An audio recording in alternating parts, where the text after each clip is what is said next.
Y un día me enfadé tanto que le dije a uno, le dije, yo estudié en un colegio de curas y no sé qué me daba más miedo, si los curas que nos pegaban o los curas cariñosos.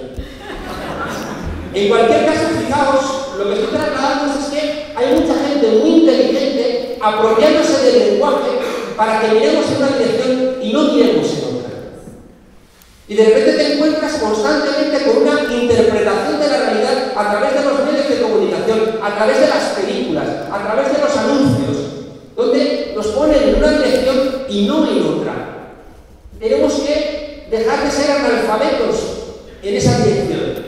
Y tenemos que entender cuando alguien nos está intentando obligar a mirar en determinada dirección. Tenemos que volver a hacer preguntas incómodas al poder. ¿Por qué Pablo Iglesias nos ha emocionado? Porque de repente cuando se ha enfrentado a estos poderosos, a los Maruenda, que son unos indocumentados, el INA, el Alfonso Rojo, esos son los intelectuales de la derecha de este país. ¡Qué disparate! Pero cuando se enfrentan, no tienen discurso. O sea, no tienen herramientas para defenderse. Al final solamente crecen porque están acostumbrados a no debatir con nadie. Antes de ayer tuve una pelea en La Tuerca.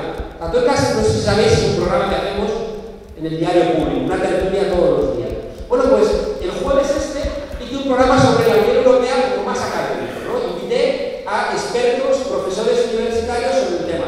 E invité al catedrático, el más eurooptimista de España, y es el tipo que trabaja para las comunidades europeas, es un tipo del establishment. Bueno, en un momento determinado empezó a gritar en la mesa. Es que no me dejan hablar, dice, pero si eres el que más has hablado. Y el tipo estaba presentando que había gente discrepando de sus planteamientos con que no le dejaban hablar. Y dice, ¿pero qué estás diciendo? Además me enfadé. O sea, no estás diciendo la verdad. Has hablado más que nadie en toda la mesa. Lo que pasa es que no estás acostumbrado a escuchar planteamientos que te dejan con el trasero al aire. Estás aquí planteando que el Parlamento Europeo es maravilloso, pero si no tiene ni iniciativa legislativa, ¿qué demonios estás diciendo? Entonces, claro, cuando de repente dices algo tan sencillito como eso, el tipo se queda descolocado, porque están acostumbrados a estar reunidos entre ellos, están acostumbrados a lo que están haciendo la Valenciano y Cañete, a pactar de qué hablan para que parezca que están hablando de cosas importantes. Es mentira, no están hablando de cosas importantes. Por tanto, fijaos, esto es muy importante. Tenemos que darnos cuenta de que nos están obligando a mirar en una dirección y no en otra. Y ahí tenemos ya una obligación, que yo creo que es una de las claves de Podemos. Y es que tenemos que ser desobedientes. Mirad, si tuviera que resumiros por qué confío profundamente en Podemos, es porque la gente que integra Podemos, los candidatos que sois de Podemos, sois gente que tenéis el coraje para decir que no cuando corresponda. Y creo que eso es esencial, porque nadie está diciendo no en estas altas esferas. Y por eso, fijaos, ¿por qué se puede decir no? Yo esto lo aprendí también en América Latina. Te atreves a decir no, primero porque te has ganado la confianza de tu pueblo. ¿Cómo es posible que países pequeñitos en América Latina puedan enfrentarse a los Estados Unidos? Y Estados Unidos no juega, Estados Unidos tiene que tumbar, que te tumba. O sea, recordad lo que pasó hace poco, ¿no? En Honduras. En Paraguay, es que te dan un golpe de Estado sin ningún tipo de problema, ¿no?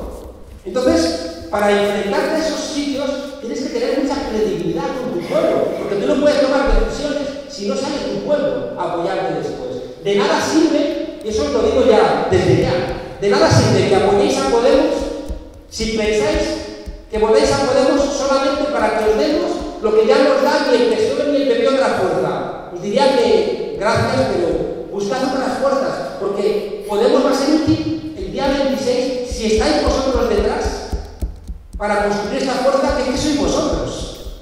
Es que no somos nosotros, nosotros hemos sido la excusa para que esto se ponga en marcha. Pero la única posibilidad de que realmente podamos hacer una política contra la troika, que son muy poderosos, es cuando digamos, mira qué cantidad de pueblo consciente está en la calle para enfrentar todo esto. ¿Qué era lo que le pasaba a Chávez? Chávez, ¿por qué no tenía miedo? Pues porque tenía detrás mucho pueblo apoyándole. Yo recuerdo que contaba ayer, se reúne Clinton y Chávez. Y va Clinton y le dice, presidente, le quiero dar las gracias porque en nombre del Plan Colombia quiero agradecerle que para favorecer la paz en la región usted ha permitido que la Fuerza Aérea Norteamericana sobrevuele. territorio venezolano, creo que eso es muy positivo para toda la región y en nombre del pueblo norteamericano quiero darle las gracias. Y va Chávez y le dice, tranquilo, Bill. Y yo también quiero darte las gracias que en nombre del Plan Colombia y de la paz en la región permitas que la Fuerza Aérea Venezolana sobrevuele el territorio norteamericano. Y en nombre del pueblo venezolano te doy las gracias. Y Clinton, claro, mira al traductor como diciendo, me estás traduciendo mal, ¿no?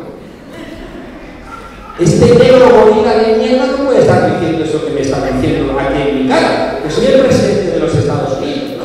Entonces, claro, ¿por qué Chávez podía hacer ese tipo de cuestiones? Porque tenía detrás un pueblo que fue creciendo en conciencia y al cual no traicionó. Es decir, Chávez no viene de la nada, igual que Evo, igual que Correa, sino que son gente que ha cumplido a su pueblo, ¿no? Por tanto, fijaos, creo que un elemento esencial es, ya os digo, gente con capacidad de desobedecer. Yo cuento siempre, oye, los chistes quítame los del tiempo. Hay una historia que cuento en el libro, es que hacía mucho que no la cuento, me gusta mucho contar.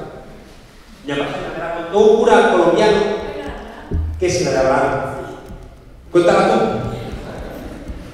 Bueno, es muy buena, la conocéis todos, ¿no? Bueno, es la historia de la Biblia, que es donde se establece el contrato del pueblo judío con Dios, ¿no? Entonces, el contrato realmente que lo establece va a ser Abraham, ¿no? Porque es capaz de obedecer cualquier tipo de apuesta que le hace el Señor, ¿no?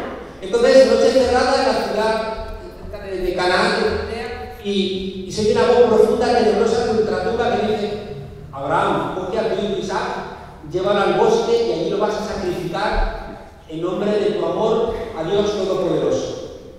Sí, Señor. Sara llorando dice: Abraham, calla mujer, despierta al niño. Pero Abraham, que despiertes al niño. La mujer Sara llorando va a la habitación, despierta al niño y dice: madre, ¿qué pasa? Despierta al hijo. ¿Qué ocurre, madre? Ve con padre al bosque a un sacrificio. Ah, vale. Con su camisita se camina. Y el niño que la ha visto, el camino decía: padre, ¿y la bestia para el sacrificio? Y ahora le decía: claro. Y llegan a un claro y entonces Abraham coge al niño, lo pone sobre unas maderas, le abre la camisita, saca el puñal y cuando está a punto de descargárselo en el pecho, se oye una voz profunda de ultratumba que dice: Abraham, detente, ya has demostrado tu amor por Dios Todopoderoso. Guarda el puñal, regresa a casa y sé feliz con los tuyos. Abraham se guarda el puñal, regresa y Isaac se incorpora y vence, si no llego a aprender para ventríloco, este loco me asesina. La historia me gusta mucho porque decía Saramago que si Abraham hubiera estado en sus cabales, me hubiera mandado a paseo. Adiós, dice, como manda a mí. Que todos estamos tan locos como nunca matas a tu hijo a morir, no. Entonces, fijaos ya, sin broma, es muy relevante. Me pasa como a Rajoy, que no tiene bien. Yo no creo que fijaos, sin broma de ningún tipo. Primer elemento, si ellos nos están diciendo que miremos en una dirección y no en otra, tenemos que empezar a desobedecer. Tenemos que empezar a construir nuestras propias gafas. Tenemos que mirar en los sitios donde ellos no quieren que miremos, ¿no? Segundo elemento muy relevante, fijaos, para mí esencial. Es el corazón del libro y es una de las tareas de las cuales yo llevo 3 años dando charlas, intentando sembrar algo que creo que es esencial, que es que las cosas nos vuelvan a doler. El segundo elemento, al lado de obligarnos a no mirar en determinada dirección, el segundo elemento que ha hecho el poder para conseguir que una parte importante de la gente esté con ellos es lograr que las cosas no nos duelan. Y esto, fijaos, yo lo cuento siempre con el caso de Espartaco, ¿no? ¿Cómo es posible que Espartaco, incluyendo de esclavos, se levantara contra el poderío militar más grande de la época, ¿no? En la novela de Howard Fast, que es una novela fascinante, el tipo la concibió en la cárcel porque habían comprado un edificio para los exiliados republicanos españoles en el 39, sobre todo los enfermos, se habían convertido en un edificio en un hospital con cuáqueros que habían actuado de doctores, y McCarthy, cuando empieza la caza de brujas en los años 50, que recordéis que era el partido, la derecha norteamericana, que estaba desesperada porque los demócratas ganaban y ganaban las elecciones, ya no sabían qué hacer, entonces pusieron en marcha la llamada Carta de Brujas, que era sembrar la sospecha de que los comunistas se habían metido en el gobierno, ¿no? Entonces, el Comité de Actividades Antiamericanas, que llevaba el senador McCarthy, llamaba a la gente y te pedía los nombres de gente que tú pensaras que eran izquierdistas, ¿no? Entonces te llamaban, tú dabas 10 nombres, convocabas esos 10, pues el 10 tiene que dar 10 nombres, imaginaron la progresión. Bueno, pues llaman a Howard Fuss a que dé los nombres y el tipo se niega. Y le meten 2 años en la cárcel. 2 años, ¿eh? Y en la cárcel el tipo aprende latín y empieza a concebir el Espartaco. ¿Cuál es el corazón? Que os invito a que lo tengáis en la cabeza. Espartaco lo sacan de la mina y lo llevan a la escuela de gladiadores a entrenarlo, porque se ponen de moda las peleas de gladiadores donde muere mucha gente y dicen, pues necesitamos aquí mano de obra que rompa, ¿no? Entonces, y todavía no saben inventar los mini-jobs. Entonces, se llevan a Espartaco a la mina, le ven que tiene buena dentadura y lo sacan de la mina y se lo llevan a la escuela de gladiadores.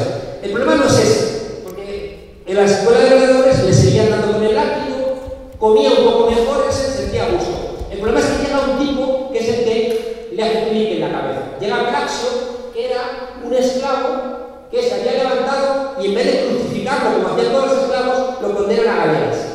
Pero como se ponen de moda las peleas de gladiadores, lo sacan de galeras y lo llevan a morir a la arena. Y efectivamente va a morir, pero en el interregno ve a Espartaco y le dice un día, oye, yo fui libre. Y Espartaco no entendía ni el concepto de libertad. Y entonces Espartaco dice, ¿libre eso qué significa? Dice, que le quitamos el látigo a los soldados, que los matarían. No, los derrotamos. Pero vendrían soldados de Roma, los derrotamos. Pero vendría una legión, la derrotamos. ¿Y qué hiciste? Vivimos en comuna donde todo era de todos. Y de repente, fijaos, Espartaco le hace clic la cabeza y empieza a funcionar lo que yo llamo la ecuación de la transformación. El dolor, el latigazo, se convierte en conocimiento. Doler, saber. De repente Espartaco sabe cuál es el origen del dolor y empieza a darle vueltas en la cabeza. Y al darle vueltas en la cabeza y darle vueltas en la cabeza porque sabe cuál es el origen, el látigo empieza a dolerle, a saberle diferente. Y entonces llega el tercer paso: doler, saber, querer. Espartaco dice, yo quiero acabar con ese dolor. Y empieza a darle vueltas. Yo quiero acabar con ese dolor, yo quiero acabar con ese dolor. Pero se da cuenta de que él solo no puede. Necesita el cuarto elemento, que es poder, el momento político. Espartaco va a reunir a todos los esclavos que están de almorzar, que están medio dormitando a los soldados, y le dice, mirad a vuestro alrededor y decidme una sola cosa que no hayáis hecho vosotros. Los esclavos miran y dicen, todo lo hemos hecho nosotros. Bueno, pues mirad otra vez y decidme una sola cosa que sea vuestra. Y los esclavos miran y dicen, nada es nuestro. Y entonces, tomando una frase del manifiesto comunista, dice Espartaco, entonces en la revolución no tenemos nada más que perder que nuestras cadenas. Y entonces convence a los esclavos. Doler, saber, querer, poder. Y cuando los esclavos se dan cuenta de que ya pueden, llega el último elemento, que es hacer. Fijaos, la progresión es doler, saber, querer, poder y hacer. Pero si tú no conviertes el dolor en conocimiento, tú no vas a cambiar las cosas. Si tú interiorizas que las cosas son así, no vas a cambiar nunca las cosas. Mirad, 2 premios Nobel de Economía, Paul Krugman y Joseph Stiglitz, que son 2 premios Nobel de Economía raros, porque se han salido del establishment. Resulta que estos tipos dicen que el éxito del modelo neoliberal ha consistido estrictamente en convencernos de que no había alternativa. Y fijaos, son tipos que han analizado que los presupuestos neoliberales eran todos mentira. Abre las fronteras y vas a exportar más. Mentira. Bajan los salarios a los trabajadores y va a aumentar el empleo. Mentira. Bajan los salarios a los ricos y va a aumentar la inversión. Mentira. Rebajan los tipos de interés de los bancos y va a aumentar el crédito. Mentira. Todo han sido mentiras. Dices, ¿y por qué las hemos comprado? Porque nos convencieron, dicen esos 2 autores, nos convencieron de lo que ha sido el éxito principal del modelo neoliberal. Nos han convencido de que no había alternativa. Y interiorizamos nosotros que no había alternativa. Y de repente nos quedamos rehenes. No se puede hacer nada. esto no sirve para nada, es que no somos capaces de cambiar las cosas, ¿cuál es lo que queremos hacer diferente? Y fijaos que en esa trampa nos hemos quedado anclados. Dejadme que os cuente otra historieta. Decía mi maestro Jesús Ibáñez en Madrid que a veces el pensamiento nos hace trampas. Y él contaba el ejemplo de un monje zen que había dedicado toda su vida a enseñar a su discípulo a diferenciar entre lo que era la verdad y lo que era la mentira. Y entonces llega el día de la lección final, lo lleva al salón de los pasos perdidos, lo pone ahí abajo, el tipo se sube, pone una vara de almendro en la cabeza y le dice: si me dices que esta vara es verdadera, te daré con ella en la cabeza. Si me dices que esta vara es falsa, te daré con ella en la cabeza. Y si guardas silencio, te daré con ella en la cabeza. La única solución es que tú le quites la vara al maestro y le digas: pues ahora igual te voy a dar a ti con ella en la cabeza. Decía Jesús Ibáñez que cuando algo es necesario e imposible, hay que inventar una nueva dimensión. Si es necesario que no me des con el palo en la cabeza, pero es imposible con las reglas que estás planteando, o me salgo de tus reglas iniciales o estoy perdido. Y no tengo posibilidad de solventar las cosas. Fijaos qué importante. Nos han contado que es que no hay alternativa al modelo y que lo único que tenemos que hacer es más de la misma medicina. Y que si no asumimos más de la misma medicina, no hay ningún tipo de solución al respecto. Y entonces lo hemos interiorizado y nos hemos condenado, ya digo, a no tener la posibilidad de cambiar. Y el tercer elemento, fijaos, os he dicho que hay tres. Primero nos han dicho: mira aquí, no mires aquí. En segundo lugar, nos han hecho que no podamos convertir el dolor en conocimiento, que hayamos interiorizado que lo que nos pasa es porque nos tenía que pasar. Habéis vivido por encima de vuestras posibilidades. Tenéis vosotros la culpa de lo que os pasa. No hay alternativa. Vete a Cuba, te dicen, vete a Venezuela. No quiero ir a ningún lado, yo quiero quedarme aquí, ¿no? Y el tercer elemento, fijaos, que también es otro elemento muy relevante, es que, y este tenemos que entenderlo, y desde Podemos lo hemos entendido, también nos hemos encanallado, gente. Mirad, yo creo que no hemos vivido por encima de nuestras posibilidades, pero hemos vivido por encima de nuestras necesidades. ¿Sabéis cuál es el modelo? Hay una cosa que os pido un poco de atención porque no es sencilla. Utilizamos palabras, pero a menudo no sabemos qué significan. Utilizamos la palabra neoliberalismo y qué demonios significa. Yo siempre cuento a mis alumnos, el primer día de clase, les cuento que un periodista le dijo a Miguel Unamuno: ¿cree usted que existe Dios? Y Unamuno dijo: dígame usted qué entiende por creer, por existir y por Dios. Y entonces le contesto: claro. El compañero esta tarde me decía: ¿eres marxista? Y digo: ¿y qué entiendes tú por marxismo? Y digo: vamos a cambiar de pregunta. Muchas veces los periodistas, cuando te interrogan, te preguntan en esos términos: ¿es usted chavista? ¿Qué entiende usted por chavismo? Bueno, vamos a pasar a otra pregunta. Yo siempre, cuando me hacen eso, me recuerdo en un pueblo que nombraron a un alcalde, ganó como alcalde el más bruto del pueblo. Se presentó y ganó, y el primer día llama a la secretaria y dice: vamos a convocar el pleno del ayuntamiento el jueves. Y dice la secretaria: ¿jueves con B o con V? Y dice: ponlo el lunes. Entonces, de alguna manera, fijaos, es importante también entender que nos hemos encanallado, pero ya digo, porque hemos interiorizado, sin preguntarnos el significado, cosas que son funcionales para ellos. Me explico. Hablamos del modelo neoliberal. ¿Qué demonios es eso del modelo neoliberal? Que hablamos constantemente. Mirad, el modelo neoliberal, os doy dos claves para que lo tengáis en la cabeza.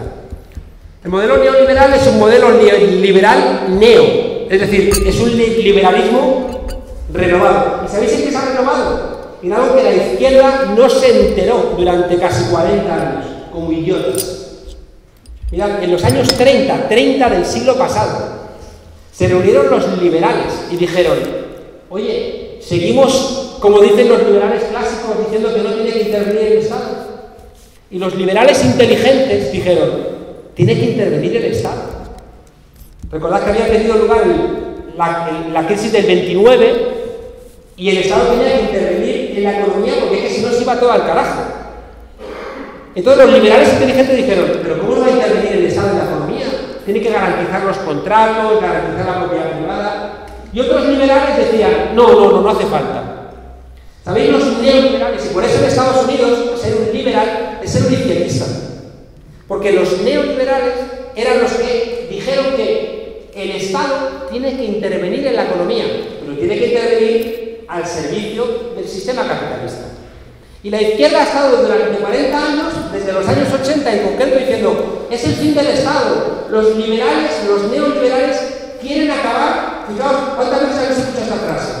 Los neoliberales quieren acabar con el Estado, por las narices. Lo que han hecho es ir a acabar con el Estado social, pero con el Estado, pero si no hacen nada más que gastar dinero, por ejemplo, en represión. Si están haciendo barcos, no hay dinero, pero de repente hay dinero para hacer barcos. Otra vez. Estados Unidos no puede haber dinero para hacer una seguridad social, pero te montan una guerra en un mes y te invaden un país. Por tanto, fijaos, un primer elemento para reflexionar es ese. Darnos cuenta de que los neoliberales lo que han hecho ha sido coger el aparato del Estado y desde el aparato del Estado han desmantelado todo lo que habíamos construido durante casi un siglo. Por eso, fijaos, es una reflexión cuando el 15M decíamos, no queremos el poder del Estado, no queremos presentarnos a las elecciones, no queremos tener el aparato del Estado. Y algunos que teníamos la experiencia latinoamericana decíamos, no va a ir. Está muy bien el 15M porque nos está recordando la necesidad de la participación, nos está recordando la necesidad del asambleísmo, de la horizontalidad, pero si no nos presentamos con voluntad de poder, no vamos a ningún lado. ¿Cuándo fue, gente, la última vez que se asustó Europa? Cuando Syriza estuvo a punto de ganar el gobierno. Fue la última vez que se asustó Europa. Cuando de repente un paisito, que tampoco es de los grandes, dijeron, coño, van a ganar las elecciones unos que no son ni la Coca-Cola ni la Pepsi-Cola. Porque si en estas elecciones ganase el Partido Socialista, ¿se asustaría Europa? Se va a asustar. Da igual, le da lo mismo. Pero si ganase Podemos, cuidado. Porque dirán, ¿estos locos quiénes son? Pues igual ha ocurrido, fijaos, en Grecia. De repente, cuando estuvo a punto de ganar Syriza, dijeron, cuidado. Y recordáis, ministros, presidentes diciendo, cuidado con la desestabilización de Grecia, cuidado con... Y recordáis que cambiaron al presidente de Grecia y lo puso Goldman Sachs. En la Europa de la democracia, esta que se les llena la boca, a estos sinvergüenzas, a esta casta, como dice Pablo Iglesias, esta casta cambió al presidente de Grecia y pusieron por la cara a Papademos sin elecciones. La Europa democrática. Y en Italia quitaron al loco de Berlusconi porque ya les generaba más problemas que soluciones y pusieron a Mario Monti. Pues claro, sin ningún tipo de problema, ¿no? Por tanto, fijaos, uno de los elementos que hemos aprendido es que necesitamos el aparato del Estado. Otra cosa es lo que vamos a hacer con él, pero esa idea de que no nos presentemos a las elecciones, que votemos en blanco, que nos abstengamos, están encantados, ¿no? El modelo neoliberal, os decía, lo podéis resumir en dos cosas. Una es intervención del Estado para sus intereses y la segunda idea central del modelo neoliberal es que seamos todos nosotros empresarios de nosotros mismos. Ese es el resumen del modelo neoliberal. Fijaos, que nos comportemos como empresarios y, por tanto, individualistas en vez de asuntos colectivos y en competencia unos con otros, como si fuéramos empresas. Ese es el modelo neoliberal. Que todos pensemos solamente en términos individuales y que compitamos. En la universidad, competir por el que saque la nota más alta. Recursos de algún tipo, competir por quien gane los recursos. Una discusión sobre, yo qué sé, sobre el reparto de la renta, no. El que gane se lo lleva todo, ¿no? Y fijaos, al final, han estado construyendo esta idea que hemos terminado interiorizando. Hemos terminado interiorizando que esto es una lucha de todos contra todos. Y os digo una cosa que también es importante entender, aunque sea un poco densa. Ya voy a acabar. Mirad, en los años 70, cuando la crisis del petróleo de los 70 y la economía se hunde por diferentes razones, ¿sabéis que la izquierda hizo el diagnóstico correcto? Y dijo que había una crisis de legitimidad. Si miráis textos, los que de aquí estudiáis en ciencias sociales, veréis que la palabra por excelencia era crisis de legitimidad. ¿Sabéis qué hizo el pensamiento conservador? compró el diagnóstico de la crisis y dijo, es verdad, hay crisis, como ahora no niegan que haya crisis, no lo niegan, no son tontos. Pero ¿sabéis qué hizo? Dijeron, de acuerdo, hay crisis, pero te voy a cambiar, en ese diagnóstico de crisis te voy a cambiar las razones. Y se inventaron una palabra que la izquierda usa constantemente. Dijeron que la crisis no era una crisis de legitimidad, no es que los gobiernos fueran ilegítimos, sino que era una crisis de gobernabilidad. El problema no es que los gobiernos sean ilegítimos, sino que la gente está ingobernable. Y por tanto empezaron a establecer los criterios para hacerlos gobernables.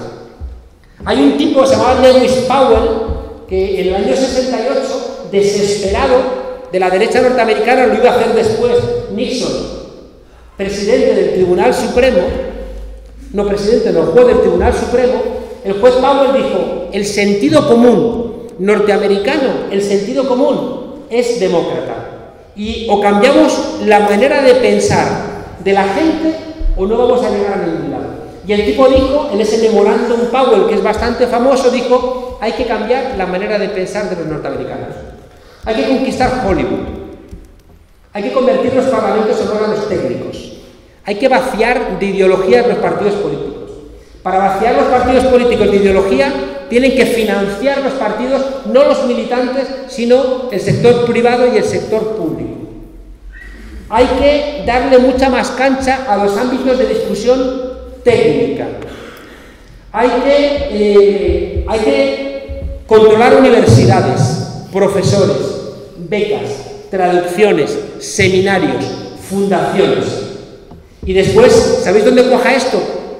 Una generación después, con Ronald Reagan, que llama a su proyecto, lo llama el New Deal. ¿Sabéis que el New Deal fue lo de Roosevelt para salir de la crisis del 29? Y Reagan lo llama un New Deal por América, el nuevo contrato por América, que era cambiar el cine crítico de los 60 por Rambo, cambiar unos Estados Unidos comprometidos con la paz por unos Estados Unidos comprometidos con Independence Day, ¿no? Es decir, ¿recordáis la escena de Independence Day cuando vienen los alienígenas y al final siempre los vaqueros norteamericanos nos salvan? Y la escena final, no sé si recordáis, que es un platillo, un ovni, y hay un tipo que es como un vaquero que ha tumbado el ovni y pone el pie encima y dice el tipo, a partir de ahora, el 4 de julio, que es el Día Nacional Norteamericano, dice, a partir de ahora, el 4 de julio, será el Día de la Humanidad. Y dices, joder, macho. Yo siempre que veía películas norteamericanas, Air Force One, ¿no? Entonces, no me hacía gracia cuando Aznar ponía los pies encima de la mesa, ¿no? Del rancho de Bush. Yo me imaginaba a Aznar soñando con interpretar y ser protagonista de alguna película de estas, ¿no? Y yo siempre pensaba en Air Force One, ¿no? Que es el avión presidencial, que hay una película muy famosa donde unos terroristas secuestran el avión, y entonces el presidente de Estados Unidos es Harrison Ford. Entonces yo me imaginaba a Aznar, ¿no? Que la ETA secuestraba a Hércules y desde el baño llamaba a Aznar, Ana Botella, Ana, los etarras han secuestrado el avión, pero yo esto lo sorprendo en un momento, ¿no? Bueno, pues los norteamericanos, fijaos, en esas películas que todos hemos visto, hemos ido interiorizando ese nuevo contrato por América. Conclusión de todo esto que os he dicho, fijaos, han construido un nuevo sentido común, y ese sentido común es afín a todos nosotros, es afín a todo el sistema capitalista mundial. Sabéis que yo he estado trabajando bastante en Venezuela. Bueno, pues la población venezolana es muy neoliberal también, que era la lucha que tenía Chávez, que sobre todo lo que era un gran pedagogo, que lo que quería era cambiar la manera de pensar de su pueblo. Aquí somos todos muy, muy neoliberales y tenemos que entender, y os cuento esto y ya me callo para que podamos discutir. ¿Veis cómo hablaba mucho? Tenemos que entender, fijaos, sobre todo para operar políticamente, tenemos que entender si el sentido común generalizado es muy neoliberal, es decir, nos piensa o nos ofrece que seamos empresarios de nosotros mismos. Y es incapaz de pensar el Estado de una manera que no sea para ayudar a los privilegiados, a las empresas, a los ricos, o entendemos cómo opera ese sentido común, o cómo demonios vamos a conseguir convencer a más gente. Entonces, os voy a contar 3 claves que son las que operan detrás de ese sentido común y que son las razones que nos llevaron a algunos a crear Podemos, ¿no? Mirad, la idea central no la olvidéis, la idea central es que hace 40 años nos mordieron los zombies. Y cuando te muerden los zombies te hacen un zombie. Yo estuve dando unas charlas haciéndome el gracioso de que los zombies eran los políticos. Y la verdad es que encaja muy bien, ¿no? Sobre todo es que lo vi con mucha claridad. ¿Recordáis cuando el Congreso del Partido Socialista, que dijo Rubalcaba, ¡hemos vuelto! Dije, mierda, un zombie, ¿no? Yo decía, ¿a dónde te habías ido, tío? No te habías ido de ningún lado. Jesucristo se murió 3 días y resucitó, pero tú, ¿a dónde has ido, no? Entonces, claro, los zombies, primero son como nosotros. Parece que están vivos, pero están muertos. Dije, como los políticos, ¿no? Los zombies están movidos por el deseo, que es un rasgo, fijaos, muy de nuestra época. Movidos por el deseo. Fijaos qué cosa más curiosa. ¿Sabéis? Nos integramos como ciudadanos a partir de finales del 19 y comienzos del 20 a través del trabajo. A lo largo del siglo XX hemos ganado en ciudadanía a través del consumo. Y ahora, en cambio, la oferta es que seamos ciudadanos a través del deseo de consumo. Es decir, que la oferta es que deseemos consumir. Y basta ese deseo para que seamos obedientes y nos integremos. Y por eso lo de los zombies es curioso. Los zombies tienen un deseo. Los zombies te quieren morder y van. Y decía, son como los políticos, van detrás de ti. Decía, son como los políticos, son tontos, pero son muy perseverantes, ¿no? Ahí los zombies van detrás de ti. Y había una cosa que me daba vueltas hasta que la entendí, que es, creo que, el rasgo más curioso de los zombies. Y los zombies, sobre todo, lo que les caracteriza es que lo que todos llevamos dentro, ellos lo llevan por fuera. Las vísceras, los pulmones. Claro, y eso, dices, ¿y eso qué significa? Eso significa que los zombies son unos sobrados. No, darle un par de vueltas, ¿no? Eso lo que significa es como dice un escritor, que los narcos están tan pagados de sí mismos que es que van vestidos de narcos. No, pues esto es igual, los zombies dicen, si lo llevo todo fuera, ¿y qué? ¿No? Son como el marido de la costera, ¿no? Bueno, pues después de estar dando unas charlas diciendo que gracioso, los políticos son como los zombies, llegué a la conclusión real, y es que los zombies somos nosotros. Los zombies somos nosotros. Y quiero contaros cuáles son los 3 elementos para que reflexionéis y no tengáis la sensación de la mosca contra el cristal que choca y choca, y sobre todo que tengáis argumentos para no tirar la toalla, que tengáis argumentos para explicaros por qué es tan jodidamente difícil cambiar las cosas en esa sociedad que tenemos. Porque si no lo entendemos, vamos a caer en la resignación, en la melancolía. Vamos a decir, no se puede cambiar nada, es imposible, nada de lo que hacemos sirve para nada, y al final somos nuestros propios autoderrotados. Y al final tenemos que interiorizar que no se puede hacer nada, y al final nos engañamos a nosotros mismos para no tener la vergüenza de mirarnos en el espejo. Porque si tú crees que se puede cambiar algo y tú miras al espejo todas las mañanas y no haces nada, te sientes mal. Pero si tú interiorizas que no se puede hacer nada, pues encuentras ahí un poquito de tranquilidad. Mirad, y os cuento esto y me callo. Nos han hecho zombies de 3 maneras. Y fijaos, esas 3 maneras en las cuales nos han hecho zombies son los 3 rasgos, son los 3 muros, son los 3 obstáculos que o los solventamos en Podemos o olvídense ustedes. Repito, estas 3 maneras en las cuales nos han hecho zombies son los 3 obstáculos que enfrentamos para solventar lo que está pasando en nuestro país, en Portugal, en Grecia, prácticamente en todo el mundo, ¿no? Bien, primer obstáculo que tenemos que identificar. Y os voy a decir el obstáculo y os voy a decir cómo creo que se tiene que solventar, porque también hay que empezar a dar soluciones.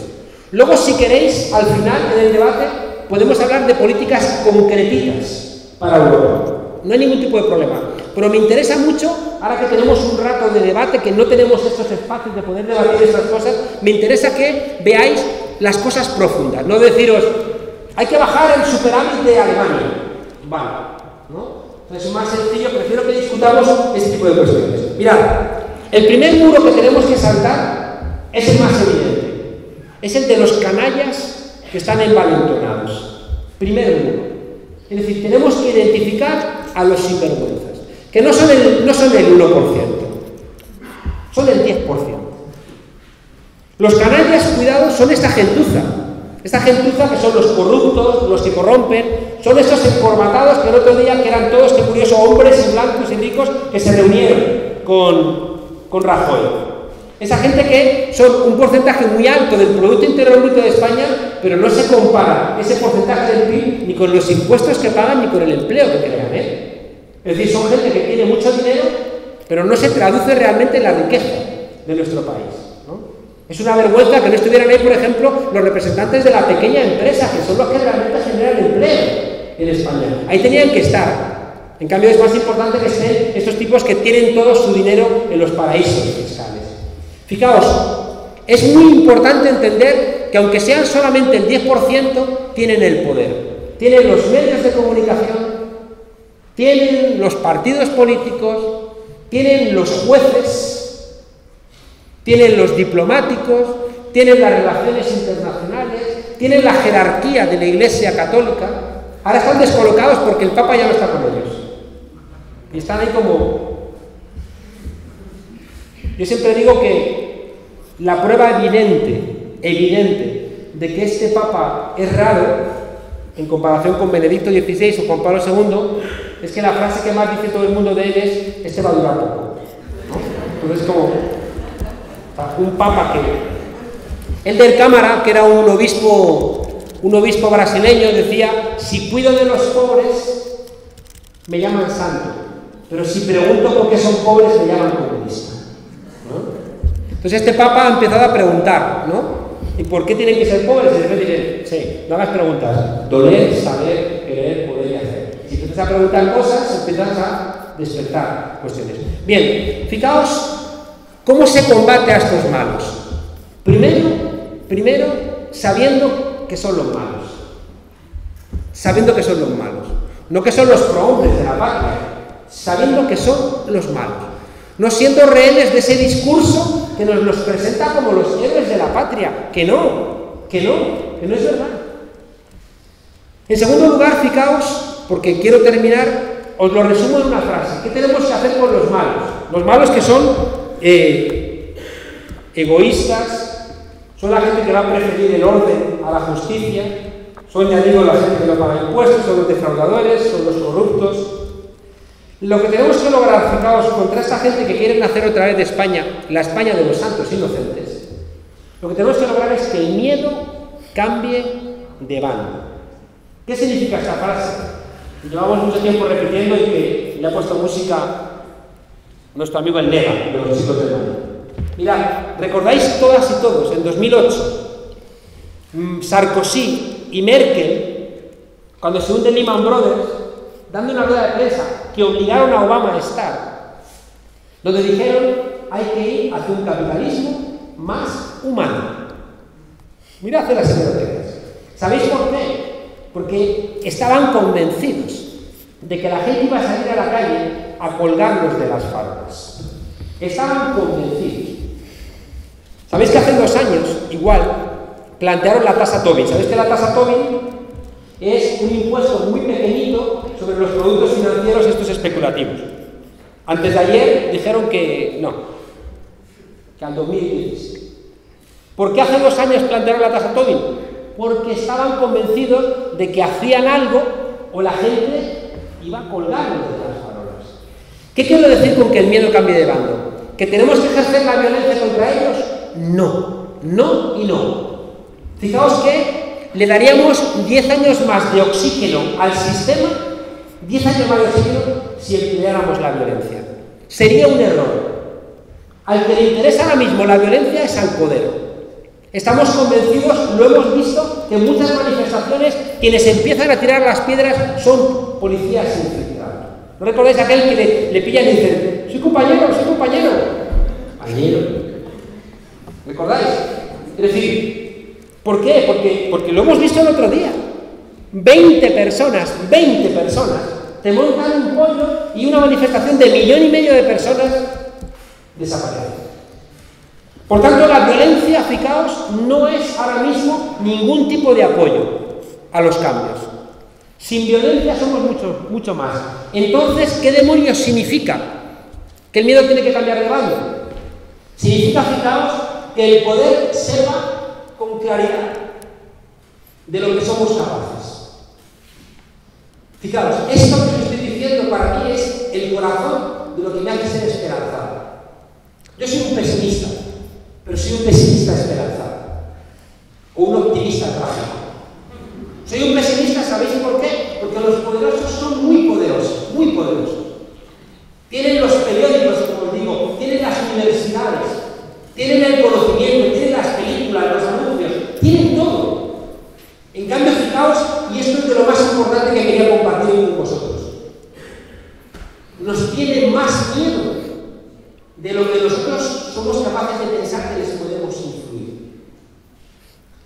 Por eso, fijaos, en un país que no tiene apenas criminalidad, tenemos la población carcelaria más alta de Europa. En un país donde apenas hay delitos, van y hacen leyes mordaza para que nos quedemos quietos. ¿Sabéis por qué? Porque nos tienen pánico, pero nosotros todavía no lo sabemos. ¿Recordáis a mi amigo Cañamél y Sánchez Gordillo expropiando 4 carritos con lentejas, garbanzos, aceite y azúcar? 4 carritos, 300 euros, y parece que se hundía la civilización occidental. Parece que iban a llamar a James Bond y a Batman para que vinieran a ayudarles. ¿Recordáis? Porque es posible que de repente 4 jodidos carritos de una multinacional generasen de nuevo la que generó. Porque ellos saben que cualquier pequeño error va a generar un dominó que nadie sabe dónde va a calcular. Recordad Túnez. En Túnez, un muchacho cansado de que la policía lo humillara decide prenderse fuego. Mohamed Bouazizi. Y de repente eso genera una respuesta que termina con el régimen de Ben Ali. Saquemos la conclusión. Ellos, el poder, sabe que puede ocurrir algo que de repente en su mentalidad significa el fin de su privilegio. Eso está ahí. Nosotros todavía no lo sabemos. Por eso tenemos que lograr que el miedo cambie de bando. Cuando nosotros lo sepamos, el miedo lo van a tener ellos y no nosotros. Por tanto, fijaos, para enfrentar a los malos poderosos, tenemos que en nuestra cotidianidad ir trabajando en esa dirección. Hay gente que puede decir, fracasó el 22M. Mentira. El 22M no fracasó, porque les demostramos que podemos poner a 1,5 millones de personas en la calle. 1,5 millones de personas que se enfadó, porque la gente que estuvo ahí, después de ir a la televisión, como fueron humillados al decirles que no habían ni siquiera estado ahí y que eran un grupo de violentos. Esa gente va acumulando rabia. Por tanto, primer elemento, gente. Contra los malos tenemos que identificarlos y saber que son los malos, saber que son los sinvergüenzas, saber que son los enemigos de nuestra democracia. No permitirles hablar en nuestro nombre, no regalarles las palabras que son nuestras, no darles los instrumentos para que piensen por nosotros qué tenemos que hacer y conseguir poco a poco que tengan miedo, como en 2008, para que sepan que nos estamos cansando. Y cuando ellos tengan claro que nos estamos cansando, van a empezar a legislar de otra manera, a no ser que también demos el siguiente paso, tengamos mucha más fuerza y directamente los mandemos a casa. Segundo obstáculo, y este es un obstáculo para mí de los más relevantes, porque pelear contra los malos, salvo esto que os digo, ¿no? de ver que es una pelea también de conciencia, pelear contra los malos, mucha gente lo ha tenido claro durante mucho tiempo. El segundo obstáculo es mucho más complicado. Tenemos que pelear contra la mayoría silenciosa. ¿Qué es la mayoría silenciosa? La mayoría silenciosa es un concepto de Nixon. Nixon, cuando en mayo del 68 estableció que, vale, había gente protestando contra la guerra de Vietnam, pero él decía, el grueso de los americanos están en su casa, son la mayoría silenciosa que no están protestando. Esos son los terrorflautas. La mayoría silenciosa está con nosotros. Es ese concepto que ha cogido Rajoy para decir, hay gente protestando, pero la mayoría silenciosa está conmigo. Gente, y esto es para mí lo más importante, créanme, creo que esa es la tarea de Podemos. ¿Cómo conseguimos influir en la mayoría silenciosa? Primero, entendiendo cómo nos han hecho mayoría silenciosa. Y ahí os pido que penséis que vuestro vecino que no está en la pelea, vuestro familiar que ha dejado de pelear, la persona que ha dicho ya que no puedo derrotarles, me paso hablando de ellos, esa gente está sujeta a 3 presiones brutales, a las cuales estamos sometidos todos los que estamos aquí. Primera presión: